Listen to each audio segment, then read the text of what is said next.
Ready. Heather, interview, take one.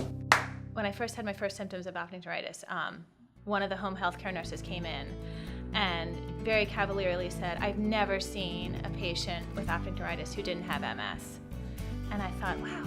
And I said, well, this is the first time. Here I am. It's me. I don't have MS. And she was like, yeah, sure you don't. Numbness in my feet and my hands were my first symptoms. I had a blurred spot over my left eye. I had very slurred speech, but basically I sounded like I had marbles in my mouth. When people get an MS diagnosis, that's one of the first things they ask, what should I change in my life? And I say nothing. Again, I don't want people to live their lives as if they are putting MS first and foremost. It should always, always take a backseat. It should never be given that kind of power.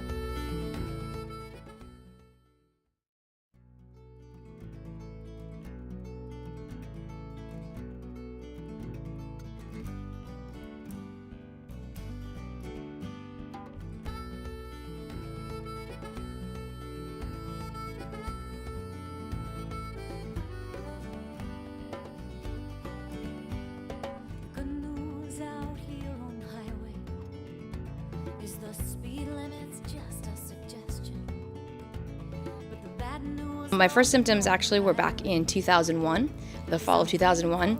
I had very slurred speech. I was able to ignore other symptoms because MS was ruled out. So when I started doing my Google searches, what was left was pretty scary. And pretty quickly you're at ALS and things like that. When I was eventually diagnosed, I was training for a marathon and I just kept tripping myself when I was running. And just couldn't have, kept looking at the ground. That's really weird, kept tripping. So I see my primary care, my new doc, for the first time, and she's like, you really need to go see this neurologist. And she's my neurologist to this day. So when she gave me my diagnosis, she stopped me because I was saying, we were talking about my research, and she's like, well, I was saying, well, maybe it's ALS, and she literally just put her hand up and said, stop, it is not that bad. And I remember thinking, I have no idea what that means, but somehow it's a little bit comforting. It's odd. I think endurance sports, so actually completing marathons, Ironman, and other events, I think that it's given me a perspective that going slower, taking a different route, it doesn't mean it's going to catch up. It just means it's a plan B, maybe C, maybe Z. It's a different plan. But slowing down doesn't bother me. Stopping bothers me. So as long as I keep moving, and even when I'm in a race and someone's walking, it all counts. So just keep moving. It has absolutely made me harness gratitude is probably the biggest one. All of my friends, and reading my Facebook posts and race day, it's actually a quote from a triathlete, but it's race with gratitude. And you can easily transport it to race, live, all of that with gratitude. But the race with gratitude quote is, in the heat of the moment when things go wrong in the race, and they always will, find that place within you that is grateful to be alive. And it's one of those things where that's just a driving quote for me, that on any given day you can find something to be grateful for. What I want to do, it's absolutely everything. I don't see MS as something that is a reason I can't do anything. In fact, I think it's probably something that fuels me to do it because maybe I shouldn't, because maybe you think I shouldn't toe that start line. Well, I think I will. I think I should. That's sort of my approach to everything. But that always has been. It's just a little bit more in your face with MS. In terms of talking about the disease, I love the phrase living with MS, period, whether there's a comma or not. In terms of it's not afflicted, it's not a caving into the disease thought process. So whether you say living or living comma, you're living. So I'm good with that. For me personally, I say neither because I would like to say I'm kicking butt with MS or I'm crushing it with MS, like something that's just blowing the doors off. And I wake up in the morning and that's just sort of my approach to life anyways.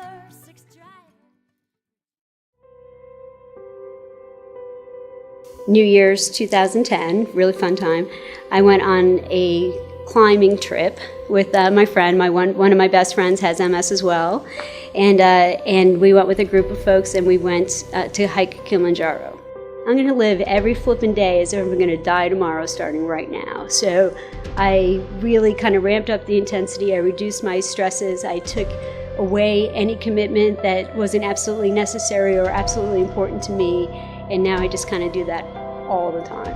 My reaction was, really, with MS? And this was in the mid-90s. There's no internet. You can't frantically go Google everything and see what it is. And I was just like, MS, that thing with the wheelchair, like I'm not going to walk. And I just found that like ridiculous because I was so active and I ran and I biked and I was a gym rat and I was a grad student and my whole life was ahead of me and there was no way. So MS has changed my life in the sense that it gave me a perspective, broadening that to other people who are struggling with something. I think it helps other people who get diagnosed. If people who have the diagnosis and are living well and still have a good sense of humor and still have a good job and still have a good network and they're still having fun, it makes it a little bit easier for them to kind of get through it too. I used to be a little bit more afraid of sharing my diagnosis with people in my life. But now I kind of wear it like a badge of honor. I volunteer for Arlington County Little League. I'm on the board for Girls on the Run. You know, I'm part of a triathlon club with Kate Moore. She's one of my good friends. I have an amazing network of brilliant, amazing, awesome people around me, and I want to continue that. Like, if those things, if I were prohibited from doing those things in any way, that really, really scares me. But what I finally realized, and I've grown to realize this over the last 10 years, is that MS isn't going to be the thing that does that to me. So I remember when I was diagnosed, I kind of felt relieved because I was like, well, now I'm not going to get cancer. Like, now nothing else bad's going to happen to me. I have MS. Like, check. I've got that covered. And that's not really true. Like, you're not, like, bulletproof because you have this. But I did spend some time thinking like that.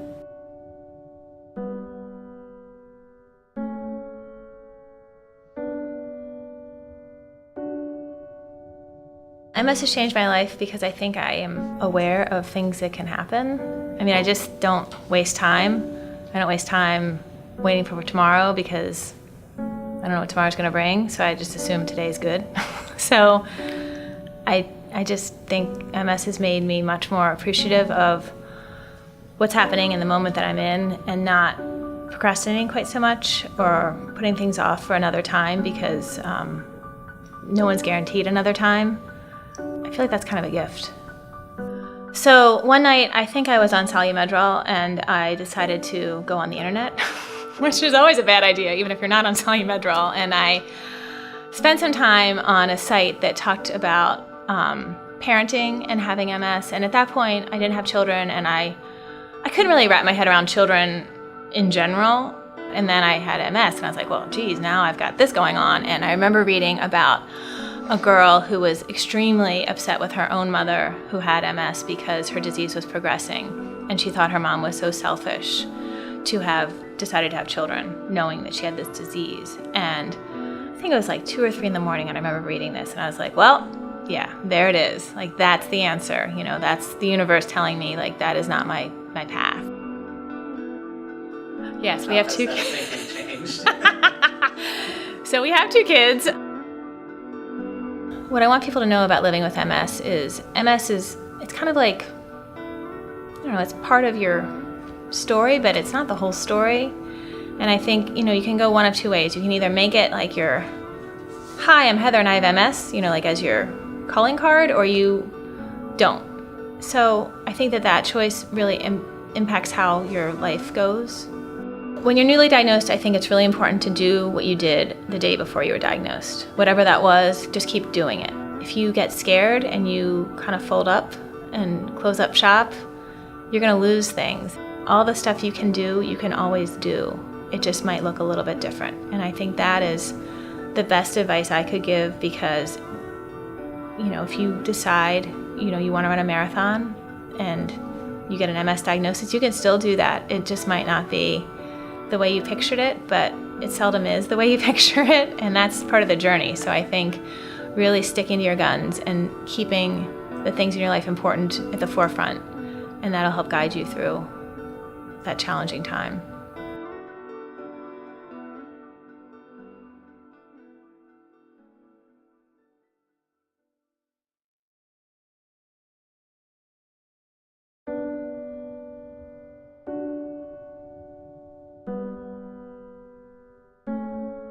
I didn't know what it was until I read the internet. obviously, that was the worst thing that you could possibly do. So when I have a new patient, the first thing I advise them to do is to stay off the internet. Internet can be a very, very bad place to visit. I try to give them some very credible sites to visit to be able to get really good knowledge, because there's so much negative information out there and a lot of bad information out there, misconceptions, misinformation. So I actually like to do my own educating. I tell people really about exercise, how important exercise is, how important it is just to keep their body in a healthy way, and to treat their body like a temple, and to really not ever allow MS to be an excuse for anything that they choose not to do. I think it's important for everyone, not just people with MS. Like, I'm passionate about people getting off the couch. Just because it gives you more reserve. Mm-hmm. So when you have an episode, if you already have all those muscles there, you can get yourself going faster, better. But again, that's so far beyond just MS. Everyone should do that for themselves. Mentally, as an athlete, it's kind of like a competitive trigger that turns on. It kind of is like, it's like another competitor you gotta beat, another competitor you gotta fight. And that's, at the end of the day, as a competitor, all you want is a challenge. And so that's what it's about for me. Most of my relationships, I feel like, my friendships, my girlfriends, that's what we do. We run. Like, we run far, we run crazy places, and we do it every week. It's not only my social life, it's also my mental health, and it's also, it keeps the MS, keeps it at bay. It gives it all, kind of smooths it out. Those relationships, you cut past. It's like, you can't BS in your life. We're 15 miles in. I have no filter. We're done. So I think that's real life to me. That's what I love. A day without a workout in it, to me, I'm wasting my body. And it's just kind of that use it or lose it. You just feel like you just have to keep working it, just like you have to kind of keep exercising your brain. When people get an MS diagnosis, that's one of the first things they ask. What should I eat? What shouldn't I eat? What should I do? What shouldn't I do? What should I change in my life? And I say nothing. Again, I don't want people to live their lives as if they are putting MS first and foremost. It should always, always take a back seat. It should never be given that kind of power. That was probably the most traumatic thing I ever had to go through in my life, when I first found out that I had MS and I couldn't walk in. That was crazy. It was just like mind-boggling that everything goes from, I'm a kid and growing up in Washington, D.C., and then the first time I leave Washington, D.C., I go to Turkey, to the other side of the world. And I would have to say the process of being openly talking about it was more, like, I wasn't a born champion of living with MS. I was more of a, I felt like if I mentioned it, I was drawing too much attention to myself or empathy, or trying to glean empathy. Mm-hmm. And it takes me a while to open up about it. And so Lori, who is still one of my best friends, and I remember she got diagnosed with MS. We were swimming. She had been freaked out. She had, I can't even remember the episode, like numbness in her wrist or something. And she goes to round of doctors, because it's always a round. It can't be just it's one. Never one. Yeah. So, and then she's like, "Oh my God, I have MS. That just sucks." And she was probably about 40 at the time, and I was like, "Oh," and I told her the story of when I was, in grad school. I said, "Oh, that's weird. When I was in grad school, the doctor, I had some condition that's kind of linked to it."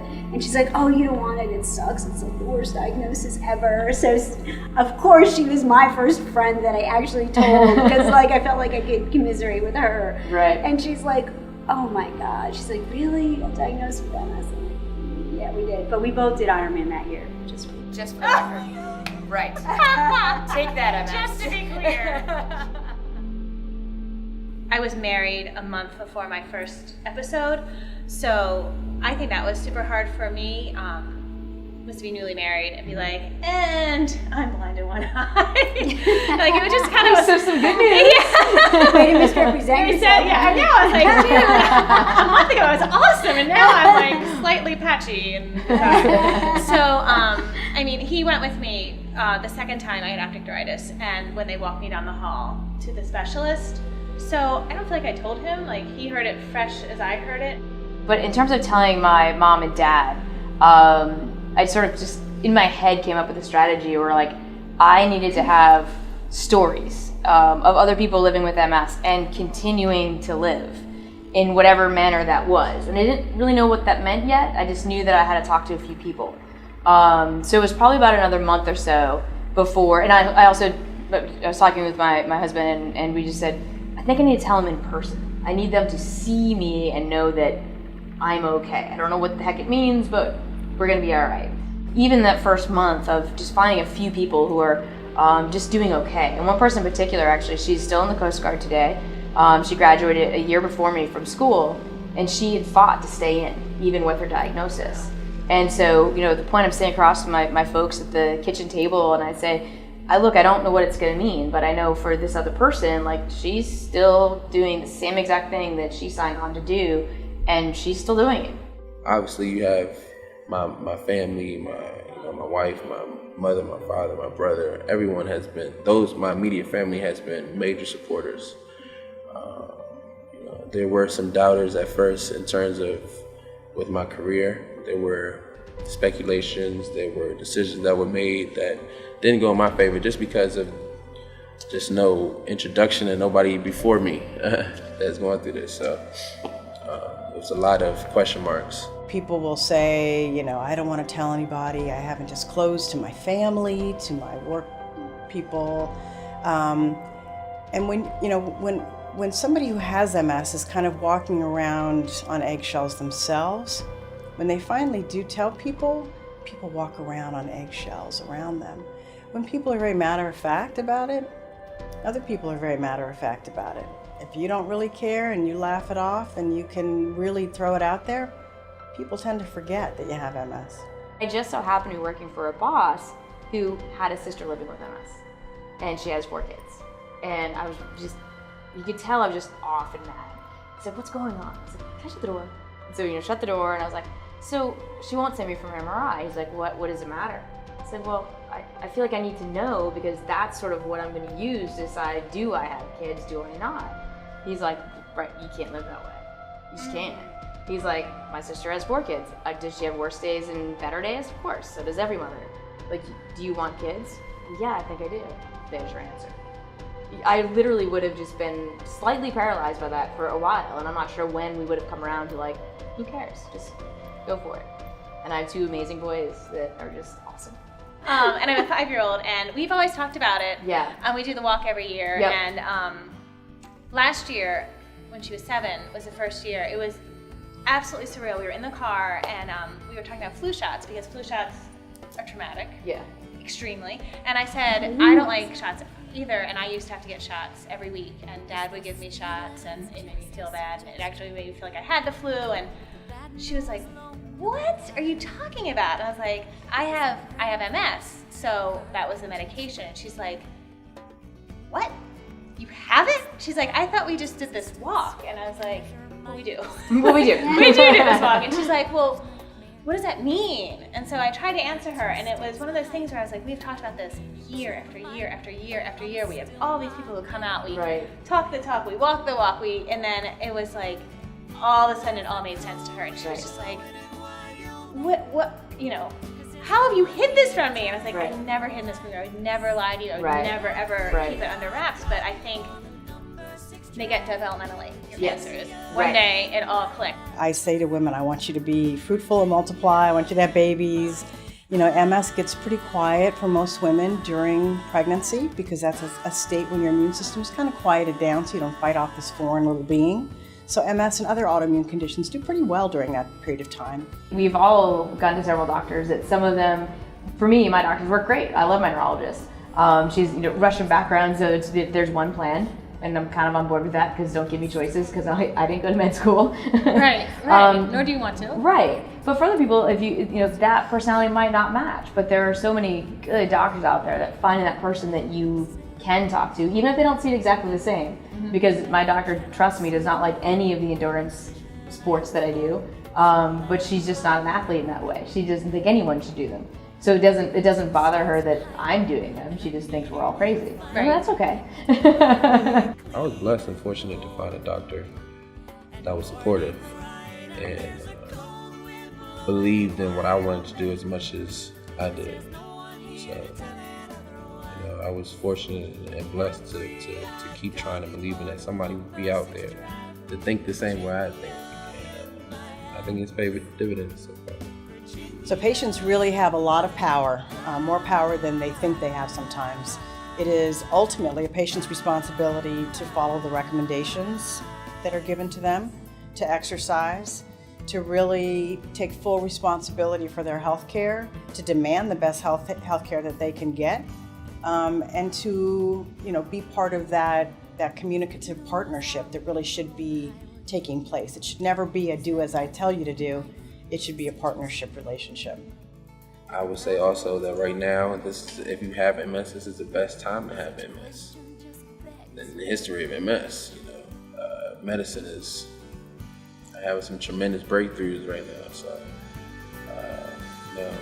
and just try to live your life to the most normal capacity you can.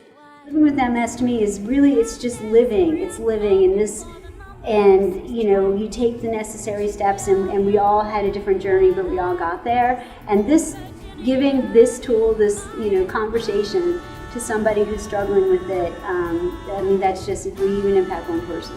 Right. And this has helped me grow, kind of selfishly in a way where I'm way more comfortable about kind of throwing my stories out there and joking about it and kind of working with it as part of who I am, but it isn't who I am. It's not, it doesn't define you, right? Yeah. You get to define you.